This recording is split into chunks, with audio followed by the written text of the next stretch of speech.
Salut tout le monde, bienvenue sur Phone Android. Aujourd'hui, on se retrouve pour parler du Samsung Galaxy A34 5G. Il est tout neuf, il vient tout juste de sortir et on l'a tout juste testé pour vous en proposer notre compte rendu le plus détaillé.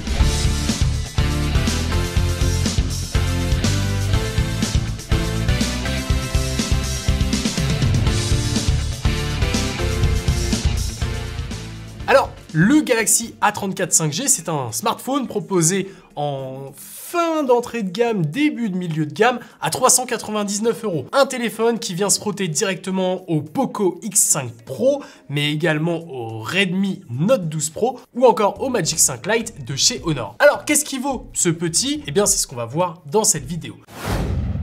Comme habituellement, je vous propose qu'on se fasse un petit tour du propriétaire avant de rentrer dans les détails de ce smartphone. Dans la boîte qui est, comme vous le voyez, très fine, puisque Samsung a fait disparaître les blocs de charge, eh bien vous retrouverez le smartphone, ici dans son coloris lime, et vous retrouverez uniquement un câble USB-C. Alors oui, vous aurez le petit bitonio pour enlever le tiroir de carte SIM, mais c'est à peu près tout. Le tour du propriétaire va être très rapide puisque sur la tranche supérieure, on retrouvera le petit tiroir de carte SIM ainsi que le micro de réduction de bruit. La tranche droite abritera les boutons de volume, le bouton de verrouillage, déverrouillage et la tranche inférieure cachera un haut-parleur, le port USB-C et puis évidemment un micro pour les communications. Sinon, vous entendrez pas, ce serait dommage. À l'avant, on retrouve un grand écran de 6,6 pouces au design un peu vieillissant. S'il a l'avantage de proposer un capteur d'empreinte digitale sous l'écran juste ici, comme ça, et ben on se retrouve quand même avec une encoche type goutte d'eau pour cacher la caméra selfie qui fait un peu vieillissante, ainsi que des bordures assez larges. Pour finir, on va parler rapidement du dos du smartphone en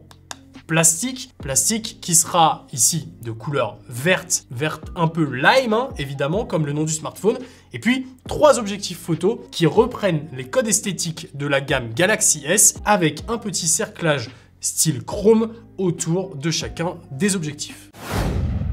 On a quand même des belles évolutions sur cet écran par rapport à la génération précédente. Déjà, on gagne 0,2 pouces puisque c'était 6,4 l'an dernier sur le A33. Ici, on est sur du 6,6. En plus de ça, on passe en 120 Hz en taux de rafraîchissement. L'an dernier, c'était 90. Une petite victoire encore une fois. Côté spec, on est sur un écran AMOLED qui proposera ici une résolution Full HD+, de 2340 par 1080. Malheureusement, le petit détail qu'on pourrait reprocher à cet écran par rapport à sa concurrence directe, par exemple le Magic 5 Lite, eh bien c'est que s'il a du rafraîchissement 120 Hz lui, eh bien le Magic 5 Lite de son côté a du rafraîchissement adaptatif. Et c'est vrai que c'est quelque chose qui peut manquer ici, puisqu'on ne pourra choisir que entre 60 ou 120 Hz. Côté colorimétrie, vous connaissez Samsung, seulement 2 modes de configuration, soit vif, soit naturel. Le mode vif va avoir tendance à proposer des blancs qui tirent vers le bleu et qui vont dénaturer un peu l'expérience,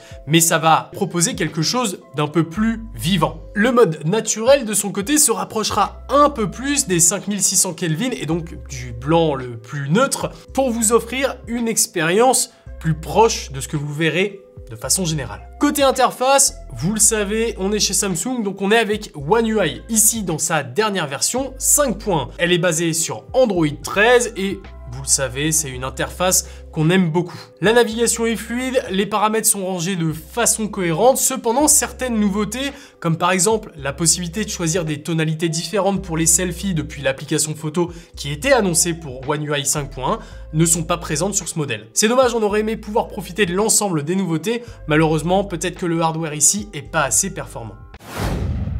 Le hardware, justement, parlons-en.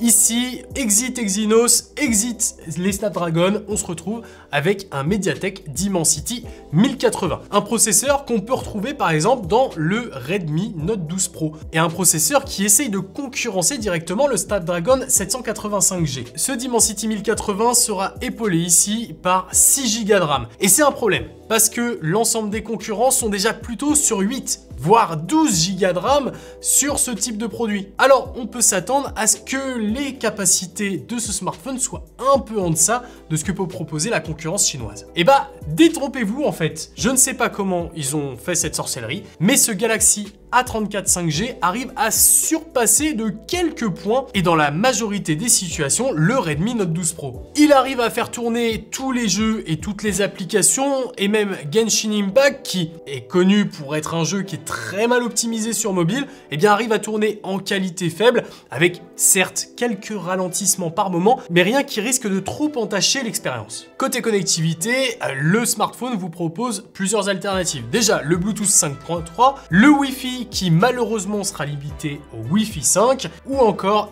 la connexion cellulaire ici en 5G et vous aurez la possibilité de mettre soit une micro carte SD et une micro SIM ou deux cartes micro SIM 5G. Une autre partie hardware intéressante à traiter, c'est évidemment l'autonomie. Ici, un accumulateur de 5000 mAh. Un accumulateur qui finalement propose une autonomie assez surprenante. On l'a testé sur Work 3.0 de PC Mark et il a réussi à tenir quasiment 17 heures. 16 heures, 17 heures selon le mode d'énergie qu'on avait configuré. Ce qui est vraiment impressionnant. Et à l'utilisation normale, ça se traduit par sans problème 2 jours d'utilisation. Pour vous donner quelques idées plus précises, une session de 30 minutes sur Genshin Impact a impacté la batterie que de 6 à 8% selon les performances graphiques qu'on avait configurées, entre très faibles et faibles. Si vous voulez optimiser au mieux, vous pouvez réduire les qualités graphiques et baisser un peu la luminosité et facilement tenir même un peu plus de 2 jours. Côté recharge par contre, c'est là que le bas blesse sur ce smartphone. La batterie de 5000 mAh, oui, mais la recharge rapide, non. Chez Samsung, on est limité à 25 watts, ce qui fait de la recharge rapide de Samsung une recharge lente, tout simplement. Il va falloir quasiment 1h45 pour le recharger de 0 à 100%. Côté recharge, du coup, c'est très lent. Il va vous falloir 30 minutes pour passer de 0 à 35% et compter 2 heures quasiment pour une recharge complète. Et c'est lent, trop lent, parce que la concurrence nous propose des recharges 50 watts, 60, 64, voire 67 watts. Et ici, sur un smartphone proposé presque un peu plus cher que ce que peut nous proposer le Poco X5 Pro par exemple, on se retrouve avec une recharge qui est très lente. Bon, un autre point à traiter, c'est l'audio. Et l'ensemble des concurrents du Galaxy A34 5G proposent un port mini jack. Ici, c'est pas le cas. À défaut, vous pourrez compter sur le Wi-Fi et sur 2 haut-parleurs stéréo qui finalement proposent un son pas mauvais du tout. C'est pas le meilleur son qu'on a entendu sur un smartphone, mais sur cette gamme de produits, c'est vraiment pas mal. On a un son qui est relativement équilibré, qui va un peu booster les moyennes hautes fréquences pour mettre en avant la voix, ce qui va en faire un kit de son presque parfait pour regarder des vidéos où vous allez avoir beaucoup de dialogue par exemple. Pour la musique, ça mettra le chanteur en avant, la basse malheureusement un peu en retrait, mais si vous voulez plus de basse, connectez une enceinte externe. Allez, parlons maintenant de la partie photo. Les 3 capteurs qu'on a là et qu'on va traiter ensemble. Le premier, capteur principal de 48 millions de pixels avec une ouverture à f1.8. Ensuite, on se retrouve avec un ultra grand angle de 8 millions de pixels à f2.2. Et pour terminer, un capteur macro, ils y tiennent à celui-là, vous le savez, je le déteste et pourtant il est encore présent. Un capteur macro de 5 millions de pixels à ouverture f2.4. Alors, dans l'ensemble, le capteur principal, il fonctionne super bien. Il offre des clichés qui sont très corrects, précis et qui se comportent vraiment bien dans la majorité des situations, même en basse lumière. L'ultra grand angle, de son côté, sera forcément moins précis puisqu'on passe de 48 à 8 millions de pixels, mais pour autant, il offre de très bons clichés. Et ce que j'ai beaucoup aimé, c'était la cohérence colorimétrique entre le capteur principal et l'ultra grand angle. Ici, ça fonctionne super bien, on ne sent pas du tout la différence en termes de couleur. Par contre, évidemment, on est sur un ultra grand angle, donc vous retrouverez des pertes de détails sur les bords de l'image, peut-être quelques petites aberrations chromatiques, mais aussi et surtout, le gros problème de cet ultra grand angle, c'est de nuit. De nuit, on est sur une perte de détail complète. Toutes les informations se mélangent dans un gloubi-boulga d'images qui ne ressemble à rien. On se retrouve malheureusement avec le logiciel qui essaye de corriger un peu ces problèmes et nous lisse l'ensemble.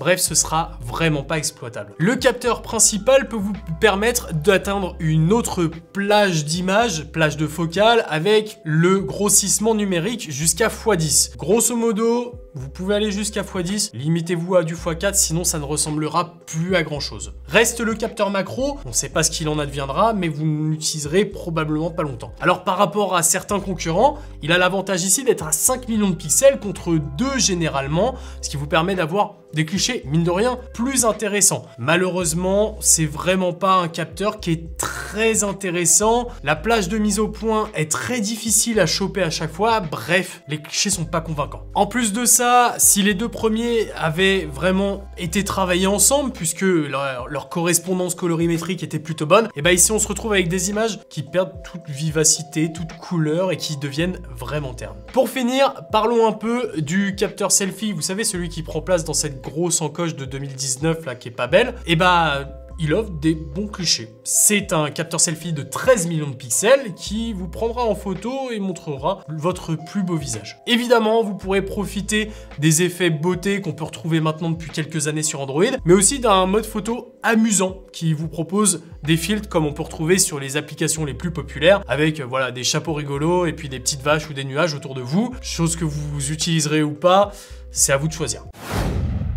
Finalement, le Galaxy A34 5G est un téléphone qui peut sembler intéressant, mais qui a quelques petits soucis. En fait, le plus gros souci de ce smartphone, c'est son placement tarifaire. S'il était proposé à 350 €, je trouverais ce téléphone excellent. Malheureusement, en face d'un Poco X5 Pro par exemple, ou d'un Redmi Note 12 Pro, je ne peux pas vous proposer ce modèle. Je vous invite vraiment à vous retourner sur le X5 Pro par exemple, qui va être proposé à presque 20 € de moins et va avoir en plus une protection en sortie de boîte, un chargeur avec une recharge vraiment rapide et puis des performances qui sont quasiment équivalentes. En plus de ça, dans le Poco X5 Pro, on retrouve un capteur principal 108 millions de pixels signé Samsung qui était mine de rien plutôt bien utilisé. Donc c'est compliqué de vous orienter vers ce modèle, mais au moins, j'espère qu'avec ce test, vous aurez les réponses à toutes vos questions. D'ailleurs, si vous voulez le test complet, avec les résultats benchmark, etc.,